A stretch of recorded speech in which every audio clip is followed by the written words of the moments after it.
Hello friend, हम पढ़ रहे हैं 12th class chemistry first chapter ठोस अवस्था। ये पिछले वीडियो में हमने पढ़ा था ठोसों के कैरेक्टरिस्टिक क्या होते हैं, ठोसों के लक्षण क्या होते हैं।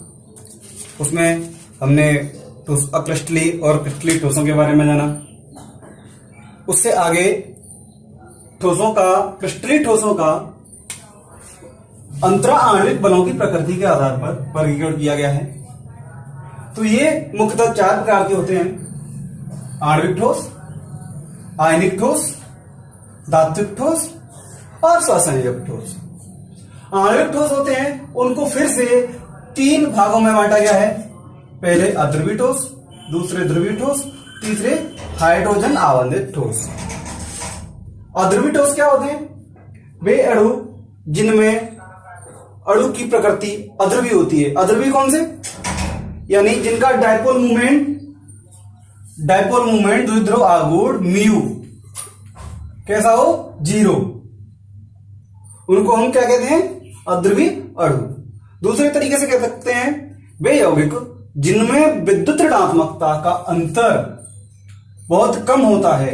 यानी हाइड्रोजन और हाइड्रोजन की विद्युत ऋणात्मकता 1.1 और इसकी भी 1.1, तो दोनों की विद्युत ऋणात्मकता 2.1 है। तो ये कोई फोर्स ऑफ अट्रैक्शन नहीं करेंगे, है ना। तो ये किधर भी की किसी भी साइड में आपका इलेक्ट्रॉन मूव नहीं होगा, यानी इसमें कोई भी पोल क्रिएट नहीं होगा। मैं बात कर रहा हूं यहां पे एक शब्द बोल रहा हूं, विद्युत ऋणात्मकता। विद्युत ऋणात्मकता क्या होती है?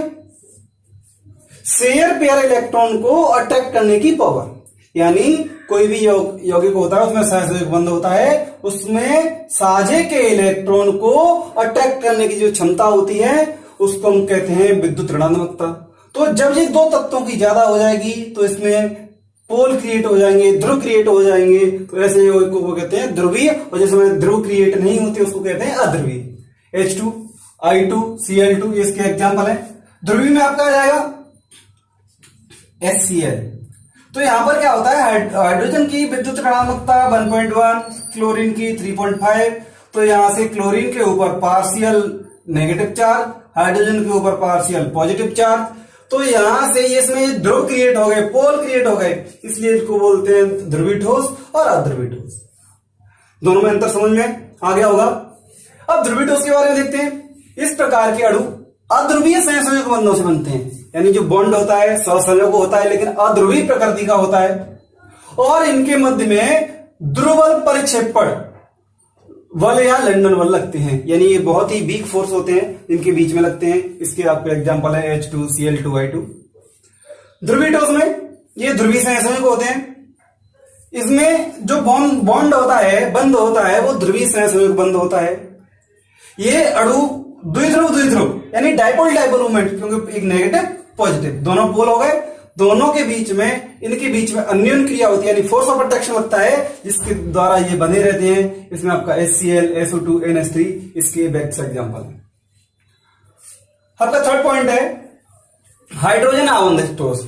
तो हाइड्रोजन की एक कैरेक्टरिस्टिक होती है, हाइड्रोजन केवल 3 एलिमेंट ऐसे हैं जिनके साथ हाइड्रोजन बॉन्ड फॉर्म करता है, फ्लोरीन, ऑक्सीजन, नाइट्रोजन। इनको शॉर्ट फॉर्म में बोल देते हैं फॉर्म। ये आपने क्लास 11th में पढ़ा होगा कि हाइड्रोजन 2 तरीके के बॉन्ड फॉर्म करता है, इंट्रामोलिकुलर हाइड्रोजन बॉन्ड और इंटरमोलिकुलर हाइड्रोजन बॉन्ड। इसमें आपने एग्जांपल देखा होगा आइस का बर्फ H2O और ऑर्थोनाइट्रोफिनॉल। ऑर्थोनाइट्रोफिनॉल यानी एक आपकी बेंजीन रिंग होती है। ऊपर से मैं थोड़ा सा साफ कर ले रहा हूं। ये आपकी एक बेंजीन रिंग होती है, और बेंजीन रिंग पे यहां पर आपका OH ग्रुप यानी फिनॉल होता है। इसके साथ में इस पोजीशन पर आपका जो नाइट्रोजन होता है उस पर 2 ऑक्सीजन इधर, 1 ऑक्सीजन इधर, इसके साथ में ये हाइड्रोजन बॉन्ड फॉर्म करता है। इनके बीच में ध्रुवीय सहसंयोजक बंध बनते हैं ये, लेकिन प्रबल हाइड्रोजन बॉन्ड होते हैं। ध्रुवीय तो होते हैं लेकिन इनमें जो बॉन्ड फॉर्म होगा वो हाइड्रोजन बॉन्ड फॉर्म होता है, वो स्ट्रांग होता है। यानी इसमें ये 6 मेंबर रिंग बन जाती है, 1, 2, 3, 4, 5 और 6। ये वाला कार्बन भी और ये वाला कार्बन, दोनों कंसीडर होंगे। तो ये 6 मेंबर्ड रिंग होती है, वो आपकी बहुत ज्यादा स्ट्रांग होती है। अब इसमें आपका एग्जांपल है H2। अब आते हैं दूसरे टाइप के ठोस, आयनिक ठोस। जो आयनिक ठोस होते हैं, इनका जो फॉर्मेशन होता है, इनका निर्माण होता है, वो धनायन और ऋणायनों से होता है। यानी कोई एक धनायन और एक ऋणायन मिलकर के आपका आयनिक ठोस बनाता है। यानी जैसे आपका NaCl का फॉर्मेशन होगा तो Na+ और Cl नेगेटिव से होगा, ना कि सोडियम और क्लोरीन से।